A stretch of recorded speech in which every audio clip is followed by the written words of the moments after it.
Hey guys, Meichtry here to help you suck less at golf. You ready?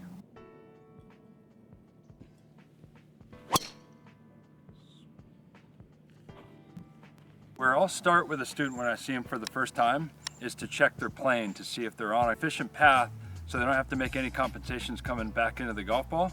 So what we're going to do first is set up. I'm going to have the camera right down the line, which I didn't need to say because we know we're going to have that. When I get a new student and I see their path, a lot of what we see in the beginning is arms that roll over. The points that I'm looking for when I check a quick video of their path is where are they at this point? And where I like to get to is when the shaft is horizontal with the ground, it's parallel with our plane line or our foot line. I had a 7-year-old about 5 years ago call it horizontal. So that's the term we're going to stick with is, are we getting horizontal? And from there, are we making a good rotation to get the hands and arms up to the top of the swing so we can make a very efficient and effortless transition so we're coming right back down and hitting that spot. So when I turn into the golf ball, everything is on plane as I exit to my target. There's so many different ways to get the club to the top of the swing. It's changing directions and getting it back down through the golf ball efficiently is what I look for most. And a lot of times if we're off plane, then we have to make compensations. So every compensation that's made, we're losing potential energy into the back of the golf ball. So when I get set up, for me, I'll go very slow to get familiar with what this feels like. Getting the wrist to hinge properly, my right elbow, so I can keep lifting it up the plane. So I'll go, the drill would be going, checking it here, and then peripherally seeing it the same and feeling it the same spot. And then I'll make my swing very slow. Hitting shots at about 30–40% so I can feel what the right technique is to get it up the plane and change directions and keep building off that up to higher speeds.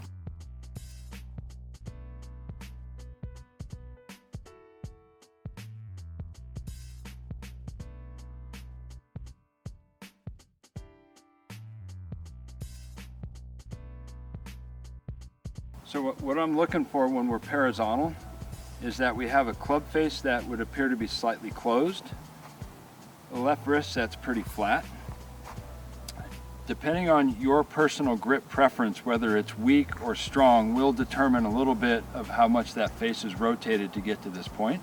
So the drill that I like to do is going up very slow, getting to this horizontal position here, and going up a little bit further, coming down, feeling the body shift slightly to the left as the arms are falling down, rotating, finding where impact is going to be, and then just sensing where post-impact will be. And the drill I like to do is going up and pausing,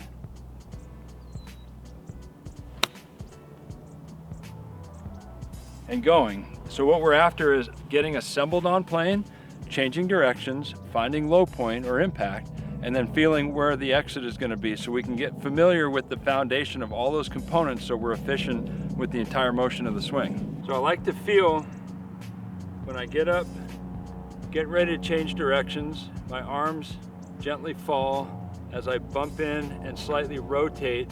So I'm into my left and I'm starting to rotate my hips just a little bit as my arms are falling down. Then I get to impact and I end up about there. That'll be my little 30% shot.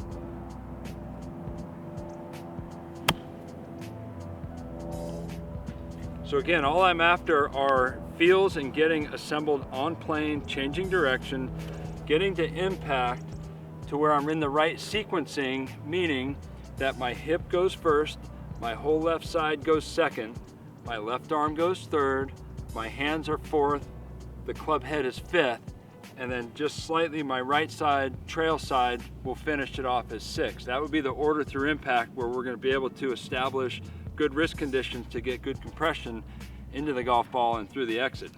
As I continue to do reps in, let's say, the 30–40% speed and getting familiar with getting assembled, changing directions, low point, and exit, I want to build it further up and go to 50 or 60%.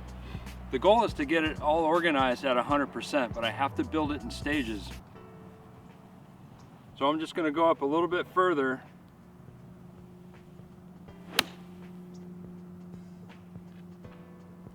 and I'm trying to feel very similar as I did at 40%, just a little bit more, as far as the same sequencing through impact, the same transition, meaning I don't want to get faster to hit it further. I've assembled more, so it's going to be faster at the bottom. I don't have to give it more. So I keep getting familiar with how efficient I can be, how synced up I can be, and I keep building it further and further up. I'll hit one a little more full.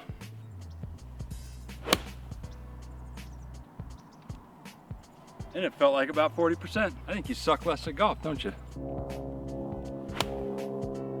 Dang, that's good. You should do this for a living.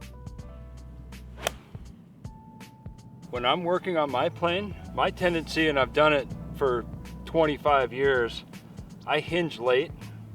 So my tendency is to be here. I'm under the plane and shut, just because I hinge late.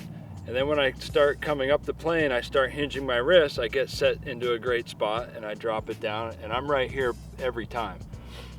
When I work on it, and I have over the years, I don't as much anymore, I'll go slow getting myself right here. So I've got a flat left wrist, I've got a fairly shut club face, I've got it parallel and horizontal to my plane line. I bring it back down, I'll bring it up one more time. I'll get in here, get into impact, just repeating the motion. And then when I go, I try to get as close to that just by going slow in the takeaway. So I'll go slow in the takeaway. And I know it was probably a little under and shut from where I want to be. That's just the way that I play. So I'm trying to get as close to what I think is the best as possible. But I'm also going to find a very happy place where I can repeat it, and it's going to have the quality I need to play at my level. So I don't have to keep searching for, and I'm not going to say perfect, but I'm not going to keep searching for something that I don't feel I need. I feel I got it in a good enough place to where I can repeat it and hit it where I want to, the way I want to, over and over again. That's what I want to do with you, is find your best place to be.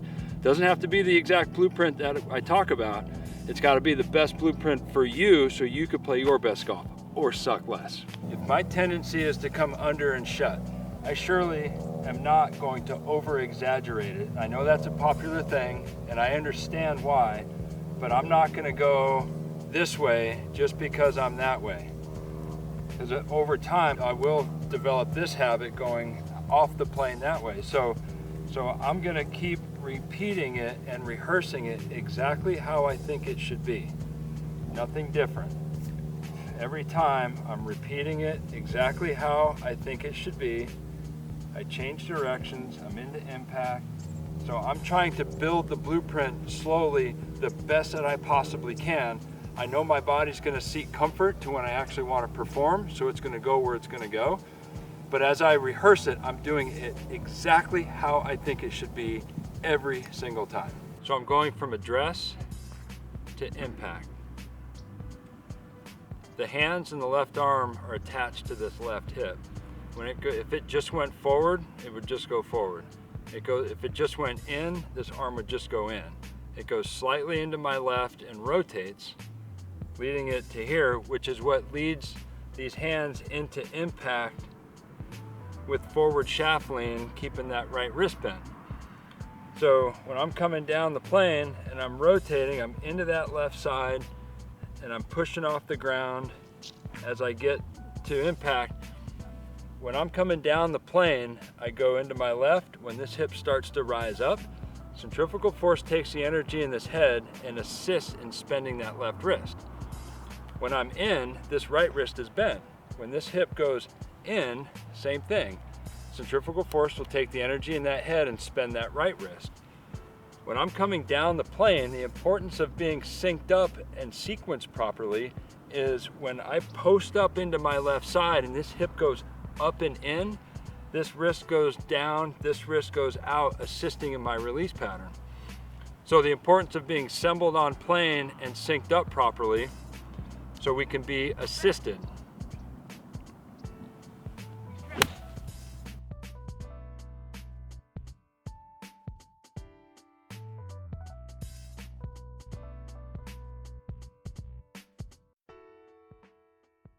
If I'm not on plane or not synced up properly, I'm throwing away lag angles in my wrist, throwing the head at the ball, hoping for the best that it goes towards my target with decent enough impact.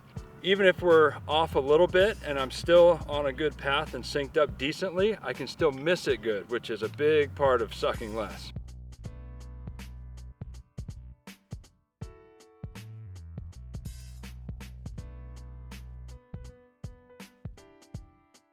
Hope that helps you understand how to get assembled on plane. We'll get more into changing directions with the transition, and what I really want to do is help illustrate, and maybe you'll hear it slightly different than you've heard in the past, to where it resonates with you and strikes something that you can identify with and go, wow, I haven't heard it explained like that before. I hope that helps you understand a little bit deeper on how to get assembled on plane. We'll certainly get into more details of how it works and the transition and getting into the risk conditions at impact, but certainly getting assembled on plane will help you suck less at golf.